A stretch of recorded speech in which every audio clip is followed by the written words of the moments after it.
Bonjour à toutes et à tous, en ce vendredi 11 janvier, 194e jour de course de cette Golden Globe Race 2018. Le fait du jour, c'est que Jean-Luc a repris de la vitesse. Ce matin, il était même plus rapide que Mark Slatz, donc il doit respirer un petit peu puisque l'avance qui était très confortable, qui est montée jusqu'à 2000 milles au moment où il était reparti d'Hobart, est redescendu aujourd'hui. Donc si on prend la distance entre les deux bateaux à 400 000, mais si on prend la distance au but, on est plus du côté des 200 000. Donc vous voyez que cette avance a bien fondu. On se rappelle que Jean-Luc a été stoppé par une zone de transition qui lui a pas permis d'avancer comme il aurait voulu. C'était au moment en plus de sa pénalité. J'en profite pour dire que cette pénalité finalement s'est déroulée pour lui dans des bonnes conditions puisqu'il aurait été ralenti de toute façon. Cette zone de transition s'étant développée juste 2 jours avant que lui arrive dedans. Ça c'est un point que je voulais relever parce qu'on a beaucoup de questions par rapport à ça. Il y en aura même une après, donc je développerai un petit peu plus profondément après, mais en tout cas c'était intéressant de faire ce commentaire-là, puisqu'il y a eu beaucoup de questions posées à ce niveau. Donc pour ce qui va concerner la suite des événements, voilà, donc là on a Jean-Luc qui est ici, Mark Slatz qui est là. Et vous voyez, ils vont sûrement, alors tout ça ce ne sont que des prédictions, mais passer sous l'anticyclone des Açores, ils vont sûrement passer très très près du nord des Açores. Et d'ici là, ils vont faire essentiellement du près, voilà, jusque dans le nord des Açores. Et ensuite, ils espèrent récupérer un système dépressionnaire qui les emmènerait jusqu'au Sable d'Olonne. Donc actuellement, pour l'instant, ils sont à 2000 milles à peu près du retour au Sable d'Olonne. Et donc voilà, c'est le scénario en gros qui se dessine pour parler un petit peu des conditions dans lesquelles ils vont naviguer. Jean-Luc a un mât, lui, un peu plus court d'1,50 m qu'il avait installé sciemment parce qu'il pensait que ça serait plus confortable et plus efficace dans le Grand Sud. Il savait que ça le pénaliserait un petit peu dans la remontée de l'Atlantique.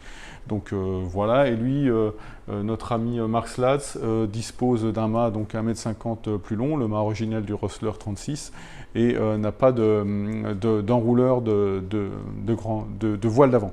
Donc il devrait être un petit peu plus performant au près, et c'est une allure qui va les occuper pas mal dans les jours qui viennent. Donc il va être intéressant de voir ce qui va se passer pour eux à ce niveau-là.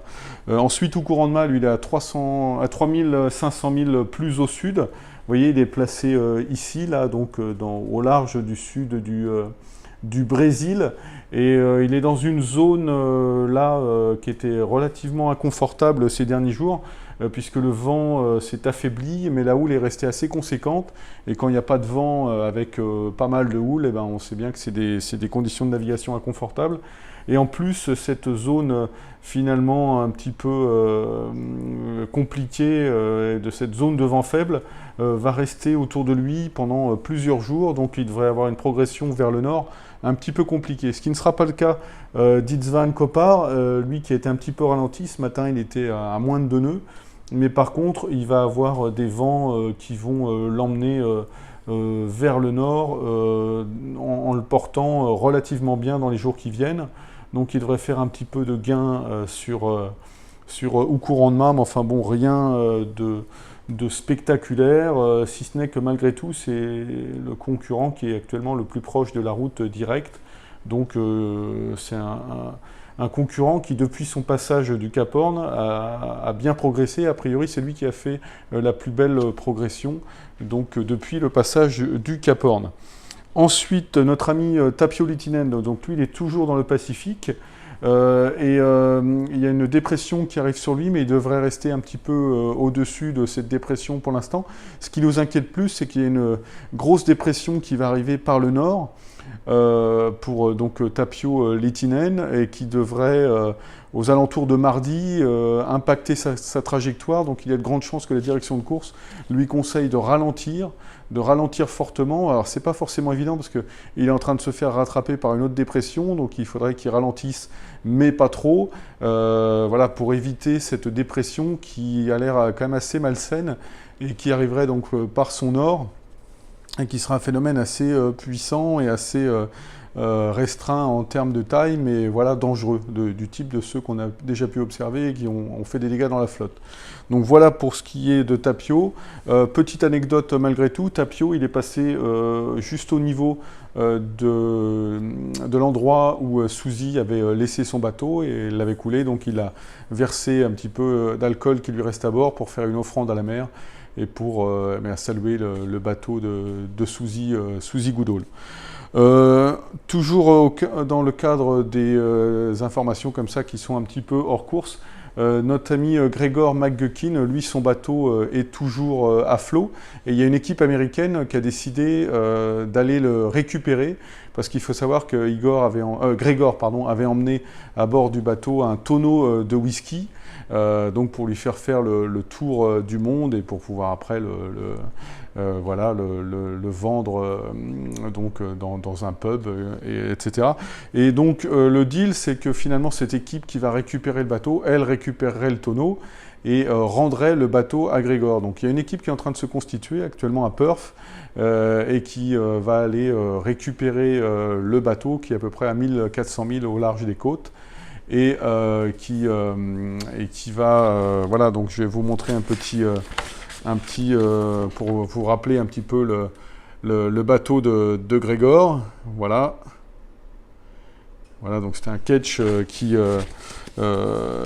était peint en vert et qui va être donc récupéré logiquement. Et Gregor, a priori, renaviguerait avec.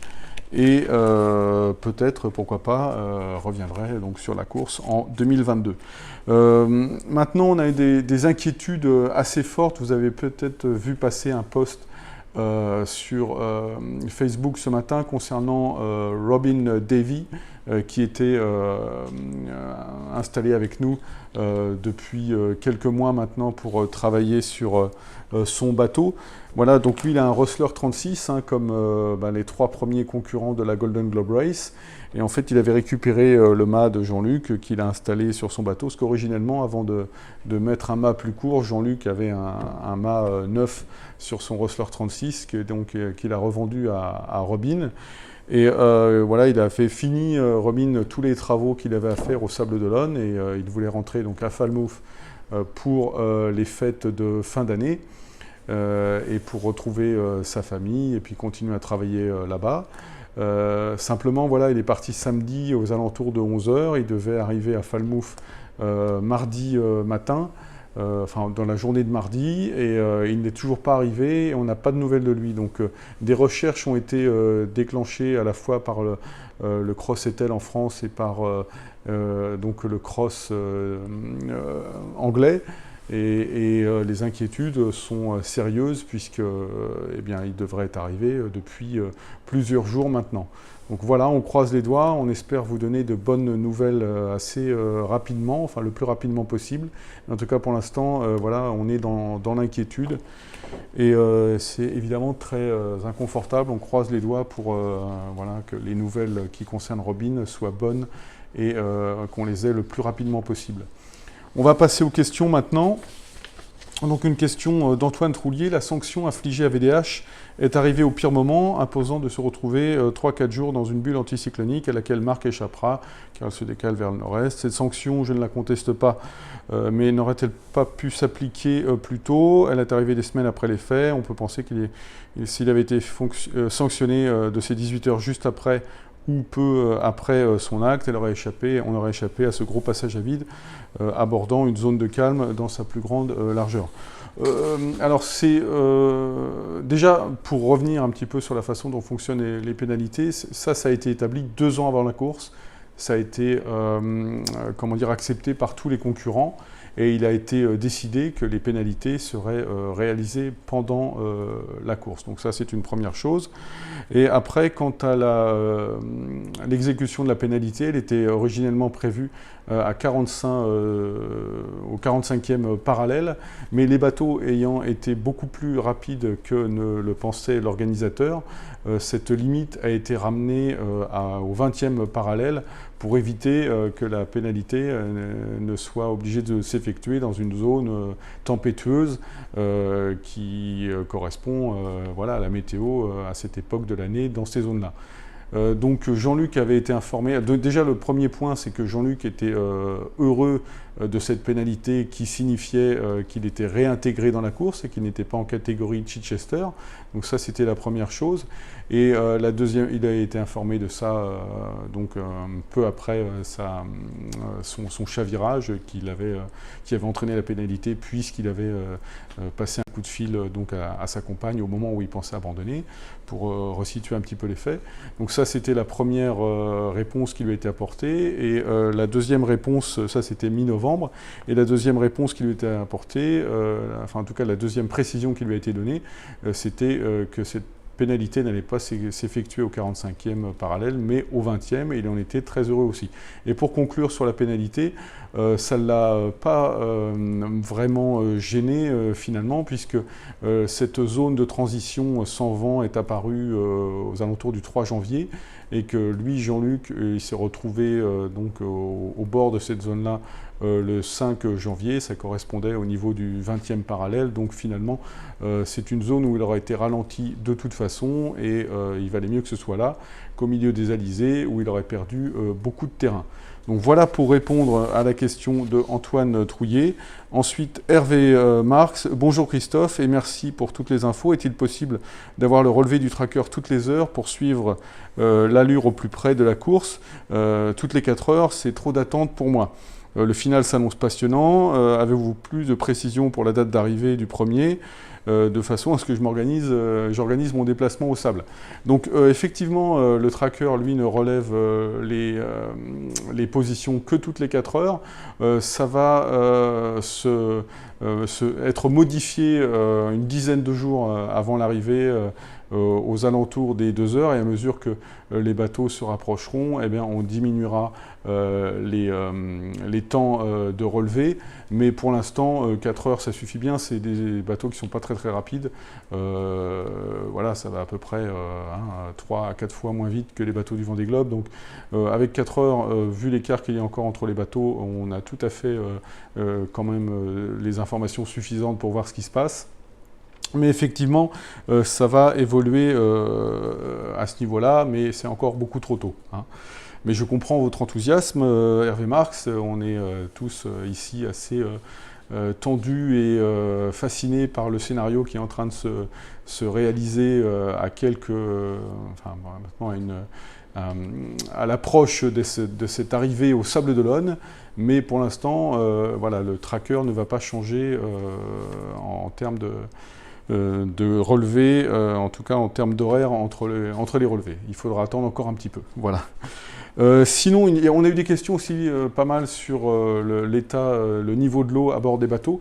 Je donnerai l'information qui nous a juste été transmise par Mark Slatz, qu'il utilise en fait en ce moment un désalinisateur qui fait partie du pack de survie que les concurrents ont le droit d'utiliser, et qui lui permet en fait voilà, de boire de l'eau. Alors ça produit 0,8 litres à l'heure, et donc notre ami Marc, eh bien, 3 heures par jour, voilà, il utilise ce désalinisateur parce qu'il n'a plus d'eau à bord, il lui reste seulement quelques litres dans sa réserve de survie d'eau. Donc ça fait partie aussi des difficultés auxquelles il va devoir s'affronter avant d'arriver au Sable d'Olonne. C'est qu'en plus de tout le travail qu'il a à faire à bord du bateau, eh bien, il va devoir utiliser ce petit désalinisateur pour pouvoir se fournir en eau, à moins qu'il réussisse à récupérer de l'eau de pluie d'ici là. Mais pour l'instant, ce n'est pas vraiment